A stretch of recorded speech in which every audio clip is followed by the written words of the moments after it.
Hi friends, this is Prachi. Welcome to my another channel, IELTS Talkies. I am going to discuss one of the tips for IELTS writing today. IELTS writing for general and for academic tests, we have an essay which is common for 40 minutes, 250 words minimum, and there is no upper limit for the word count, as we all know.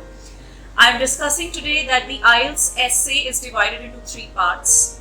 First part is the background and the introduction. Second is the reasoning with the real life examples, the real life facts and figures which we validate. And the third part is the summary and the conclusions along with the suggestions. In the videos coming ahead, we will be also discussing the questions that have come in the IELTS previous years, and we will be taking the examples and we will see how do we put the points in all the three parts of the essay.